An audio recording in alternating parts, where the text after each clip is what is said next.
Phylum hemichordata के बारे में। ठीक है, हम लोगों ने कोडेटा की क्लासिफिकेशन पढ़ा था और उसमें देखा था कि कोडेटा जो है वो दो ग्रुप में डिवाइड होता है, जिसमें एक था प्रोटोकोडेटा और दूसरा वर्टिब्रेटा। प्रोटोकोडेटा में हम 3 सब फाइलम पढ़ते हैं, जिसमें से पहला है हेमिकोडेटा। ठीक, हेमिकोडेटा क्यों इनको हेमिकोडेटा कहा जाता है? हेमी मींस हाफ, ठीक, आधा। ये पूरी तरह से कोऑर्डिनेट नहीं है, आधे कोऑर्डिनेट होते हैं। क्यों? क्योंकि इनके पास जो कोऑर्डिनेट के कैरेक्टर्स होते हैं, जैसे कि pharyngeal gill slits, notochord, nerve cord, इनमें से पूरे कैरेक्टर्स इनके पास प्रेजेंट नहीं होते। ठीक, इनके पास जैसे मेंशन है कि इनके पास नर्व कोड प्रेजेंट होती है, फेरेंजियल गिल स्लिट्स प्रेजेंट होते हैं, लेकिन मोटोकोड इनमें क्या होती है? एब्सेंट होती है। इसी वजह से इसको हाफ कोऑर्डिनेट जो है वो कहा जाता है। इनको एकॉर्ड फॉर्म भी कहा जाता है। एकॉर्ड फॉर्म का मतलब होता है ऐसे जंतु जो कि समुद्र में रहते हैं और समुद्र के अंदर समुद्र पे कोई दलदली भाग होता है, ठीक है, मिट्टी वाला नीचे जो तल होता है, उसमें क्या करते हैं? गिल बना के रहते हैं। ठीक है, इसलिए इनको बोला जाता है एकॉर्ड फॉर्म। अब उदाहरण क्या है, कौन से जंतु हम इसमें पढ़ते हैं? उसका उदाहरण है बेलेनोग्लोसस एंड सैकोग्लोसस। ठीक, ये जनरल बेलेनोग्लोसस का डायग्राम है, जिसमें हमने इसकी मॉर्फोलॉजी को बता रखा है कि मतलब शरीर में कौन कौन से खंड होते हैं। हेमिकोडेटा फाइलम की अगर क्लासिफिकेशन की बात की जाए, एक तो इसको बेसिकली हम लोग 4 क्लासेस में विभाजित करते हैं, लेकिन 2 क्लासेस मेन हैं जिसको हम पढ़ते हैं और उनके जंतु के एग्जांपल्स हमको पता होने चाहिए। एंटेरोम्यूस्टा एंड एरोब्रैकिया। एंटेरोम्यूस्टा क्लास के अंदर बेलेनोग्लोसस और सैकोग्लोसस दो जंतु आते हैं, ठीक है, उनको हम पढ़ते हैं, और प्रोटोब्रैकिया में हम लोग सितारा डिस्कस करते हैं। ये एग्जांपल्स एग्जाम के लिए इंपॉर्टेंट है, आपको याद रखना है। अब बात करते हैं कि जनरल कैरेक्टर्स की, लक्षण।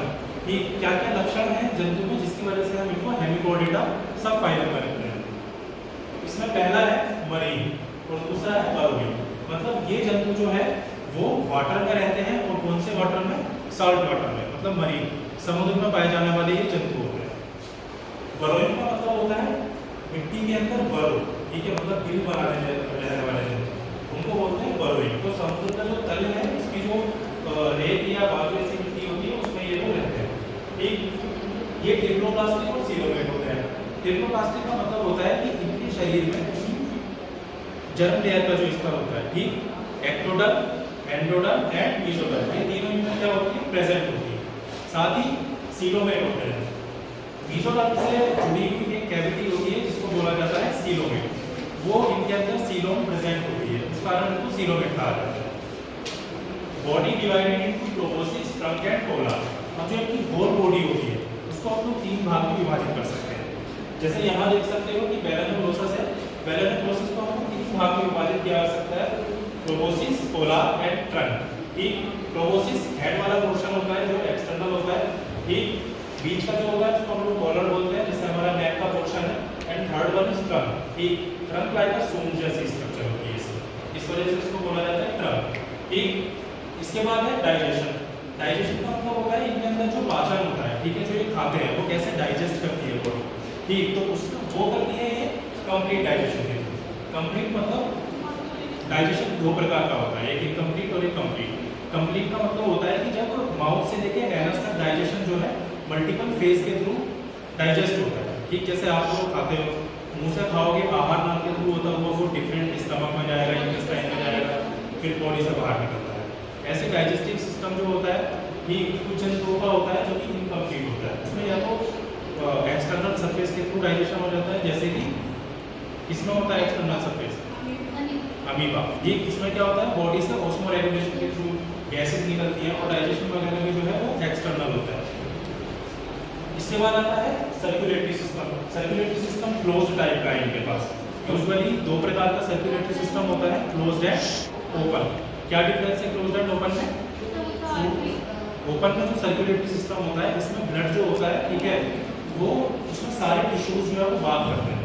ठीक है, फॉर एग्जांपल जैसे आर्थ्रोपोडा के अंदर होता है, ब्लड जो होता है वो एक पाइपलाइन के थ्रू, एक वेसल्स के थ्रू नहीं बहता है, लेकिन क्लोज जिनके पास होता है उनके पास ब्लड जो है वो वेसल्स के थ्रू रहता है, पाइप के थ्रू रहता है। फिर होता है रेस्पिरेशन।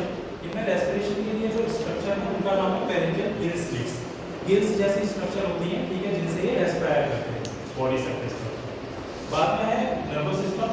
नर्वस सिस्टम कैसा होता है? 2 एक होता है डोर्सल और एक होता है वेंट्रल। फॉर एग्जाम्पल अगर मैं अपनी बात करूँ तो ये मेरा डोर्सल भाग है और ये वेंट्रल भाग, ठीक। जनरली कोऑर्डिनेट जो होते हैं उनके पास वेंट्रल नर्वस सिस्टम होता है, ठीक है। लेकिन जो इसका प्रोटोकोऑर्डिनेट वाला पोर्शन है उनके पास ये कैसा होता है, डोर्सल, ठीक। अगर आप बात करोगे आर्थ्रोपोडा के पास तो उनके पास भी डोर्सल होता है, ठीक है। बॉडी की एक्सटर्नल सरफेस पे हार्ट प्रेजेंट होता है, वैसा ही इनके पास होता है। एक और इनमें वेंट्रल नर्व कॉर्ड पाया जाता है, मतलब हार्ट तो डोर्सल में है लेकिन वेंट्रल साइड पे क्या है इनके नर्व कॉर्ड। एक्सक्रीशन की अगर बात की जाए, एक्सक्रीशन मतलब बॉडी से जो वेस्ट होते हैं वो कैसे बाहर निकलते हैं, तो वो कौन सी संरचना के थ्रू होता है, ग्लोमेरुलस के द्वारा, ठीक है। तो ये कहाँ प्रेजेंट होती है, प्रोबोसिस में, ठीक। रिप्रोडक्शन की अगर बात की जाए तो इनका रिप्रोडक्शन सेक्सुअल होता है, ठीक है, मतलब इनको अपने पार्टनर की जरूरत होती है रिप्रोडक्शन के लिए, ठीक। और दूसरा क्या होता है कि एक्सटर्नल फर्टिलाइजेशन, मतलब यूजुअली पानी में रहने वाले जो जंतु होते हैं उनको फर्टिलाइजेशन मतलब एग और स्पर्म जो आपस में मिलकर जाइगोट बनाते हैं वो बाहर ही हो जाता है, अंदर नहीं होता।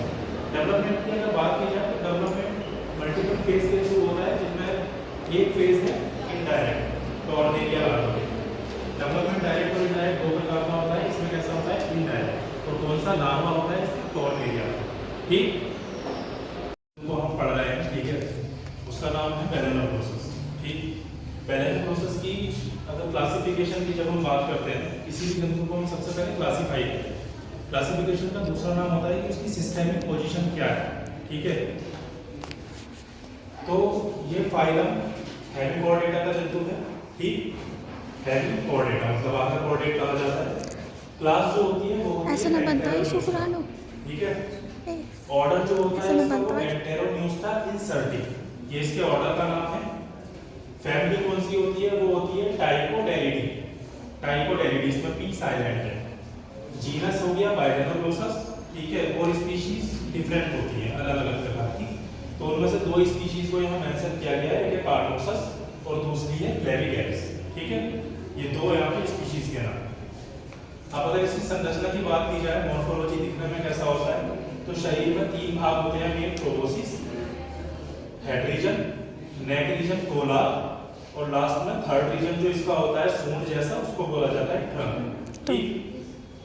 ये इस पे जेनाइटल विंग्स जैसी स्ट्रक्चर होती है, ठीक है, और ये बीच में होती है डोर्सल रिज, ठीक, जो एक धारी देख रहे हो आप, बीच में इसको बोलते हैं हम हिपैटिक सीका।